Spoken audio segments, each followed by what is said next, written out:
सच्चा चिट्ठा आप देख रहे हैं। इजराइल को महाजंग में एक बहुत बड़ा झटका लगा, क्योंकि महज 48 घंटों के अंदर उसके 10 से ज्यादा सैनिक ढेर कर दिए गए, मार दिए गए।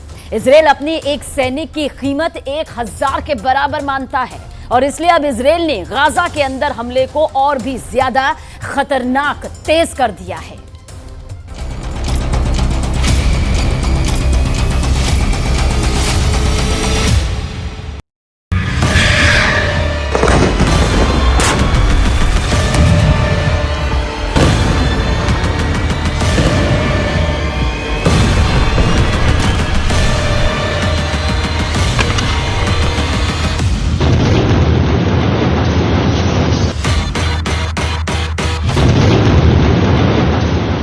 हमास ने भी जंग का प्रचंड आरंभ कर दिया है। हमास ने एक वीडियो जारी किया है और इस वीडियो में दिखाया गया है कि कैसे उसने अपने एंटी टैंक मिसाइल को लॉन्च करके इजराइल के 3 मरकावा टैंक उड़ा दिए हैं।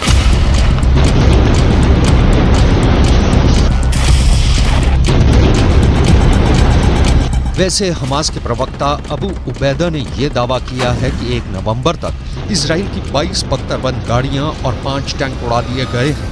आखिर गाजा के अंदर इजराइल की फोर्स के रास्ते में कौन कौन चट्टान बनकर खड़ा है?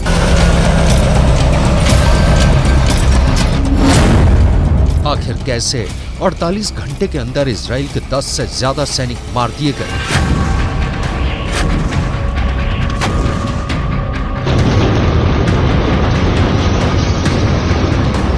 हमास के गुरिल्ला युद्ध की ये पूरी खतरनाक स्ट्रैटेजी हम आपको दिखाने वाले हैं, लेकिन सबसे पहले हमास के ही वीडियो का विश्लेषण करेंगे।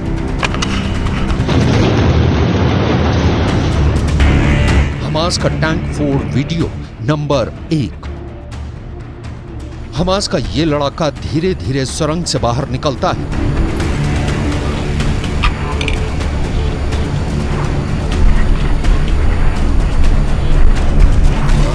गौर करने वाली बात यह है कि यह सुरंग ऐसी झाड़ियों के पास खुलती है जिनको दूर से देख पाना बहुत मुश्किल है।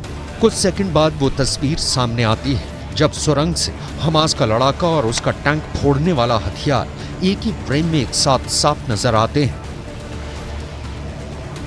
और बहुत ही आराम से बेहद नजदीक मौजूद इजराइल के टैंक को निशाना बनाने में हमास कामयाब हो जाता है।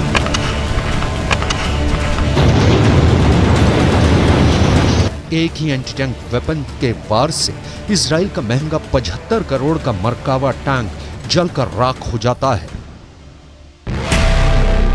हमास का टैंक फोड़ वीडियो नंबर 2। एक झाड़ी और झरमुट के पास ही सामने की तरफ इजराइल का टैंक नजर आता है। घात लगाकर टैंक पर हमला होता है।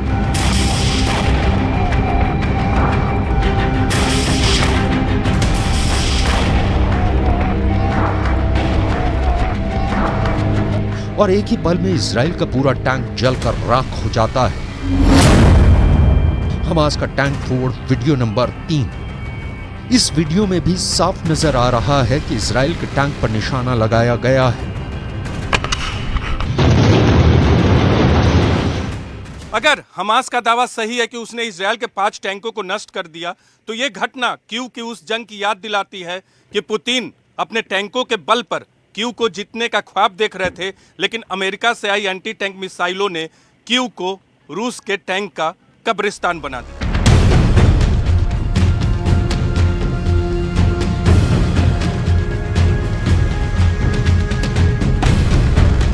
फिलहाल हालात ये है कि अब इजराइल को एक बार फिर से ये बात गंभीरतापूर्वक सोचनी पड़ेगी कि आखिर गाजा के अंदर घुसने का उसका फैसला कितना सही था, क्योंकि लंबी घेराबंदी करके भी पहले हमास के संसाधनों को खत्म किया जा सकता था। गाजा पट्टी के अंदर उन्हीं इमारतों का मलबा इजराइल के लिए बड़ी चुनौती बन गया है, जिसे इजराइल की एयरफोर्स ने ही तैयार किया है।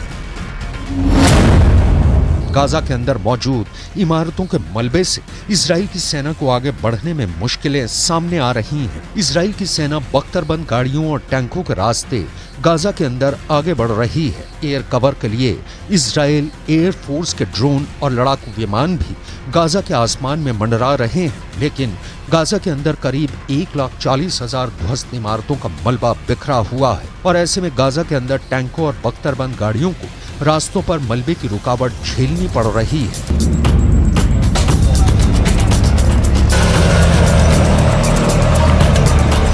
इस मलबे को हटाए बिना इजराइल की आर्मी आगे नहीं बढ़ सकती है, लेकिन इसी मलबे को साफ करने के चक्कर में इजराइल की आर्मी फंस रही है और उसको हमास के हमले झेलने पड़ रहे हैं।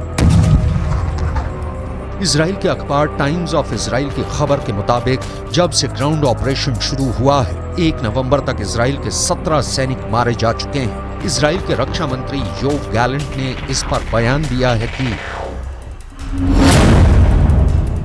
गाजा में हमास आतंकवादियों के खिलाफ चल रही लड़ाई में इजराइल डिफेंस फोर्स के सैनिकों की मौत एक कठिन और दर्दनाक झटका है। हमारे दिल और हमारे विचार उनके प्रिय परिवारों के साथ हैं।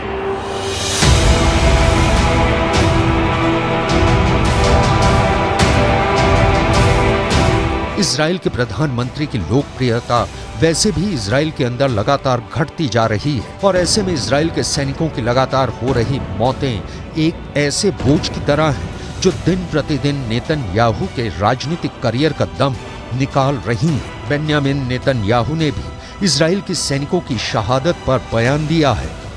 אנחנו במלחמה קשה. זאת תהיה גם מלחמה ארוכה. יש לנו בה הישגים חשובים, אבל גם אבדות כואבות.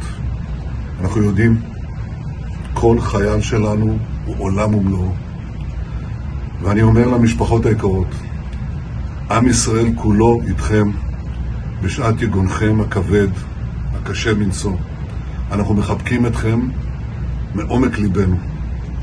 חיילינו נפלו במלחמה שאין צודקת ממנה, המלחמה על הבית. ואני מבטיח לכם ולכל אזרחי ישראל, אנחנו נמשיך עד שנמלא את המשימה. אנחנו נמשיך עד לניצחון.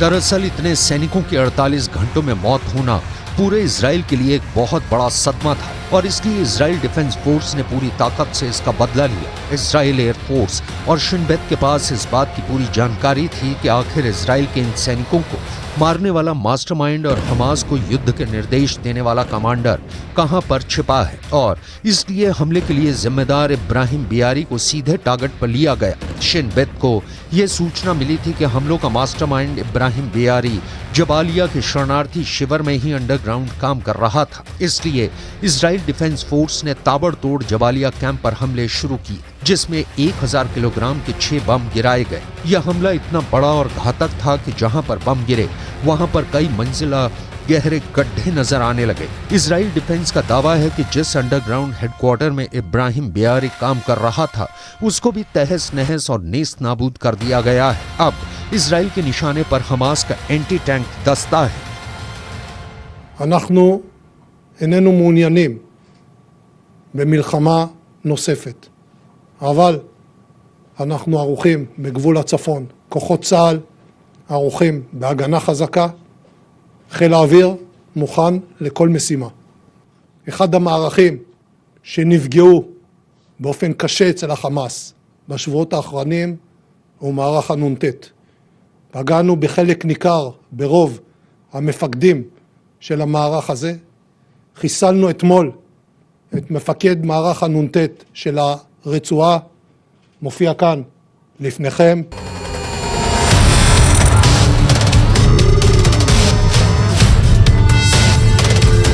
जबालिया कैंप पर इजराइल ने जो पलटवार किया है उसमें भारी संख्या में आम लोग भी मारे गए हैं। फिलिस्तीन के कई अखबार ये दावा कर रहे हैं कि इजराइल के इस हमले में 200 लोग मारे गए और करीब 200 लोग मलबे में दफन हो गए। जबालिया कैंप पर हुए हमले के बाद इस्माइल हानिया ने यह बयान दिया कि जब इजराइल की आर्मी की हार हुई तो उसे भारी नुकसान हुआ और उसने उसका बदला आम लोगों से लिया। लेकिन इजराइल का ये कहना है कि अगर हमलों को गाइडेड ही शरणार्थी शिविर से किया जा रहा है तो हमास के हेडक्वार्टर पर हमला करना मजबूरी है। वहीं लेबनान के अंदर भी युद्ध का कहर देखने को मिल रहा है। लेबनान के बॉर्डर पर गांव के गांव खाली हो रहे हैं।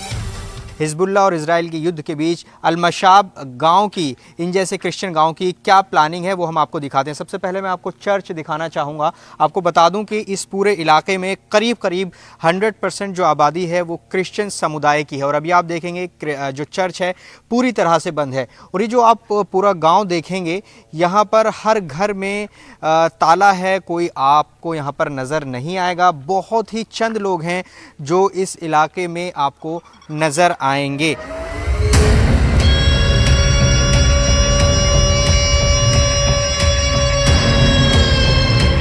दूसरी तरफ हिजबुल्लाह लेबनान से एक बहुत बड़ा हमला लॉन्च करने की तैयारी कर रहा है, जो एक फुल स्केल वॉर भी हो सकता है, क्योंकि लेबनान में हिजबुल्लाह के सबसे बड़े नेता नसरल्लाह ने 7 अक्टूबर के बाद से अब तक इजराइल की जंग पर कोई भी भाषण नहीं दिया है। लेकिन अब शुक्रवार को हिजबुल्लाह के नेता युद्ध पर कोई बड़ा ऐलान कर सकते हैं। ऐसे में इजराइल के लिए मुश्किलें और ज्यादा बढ़ सकती हैं।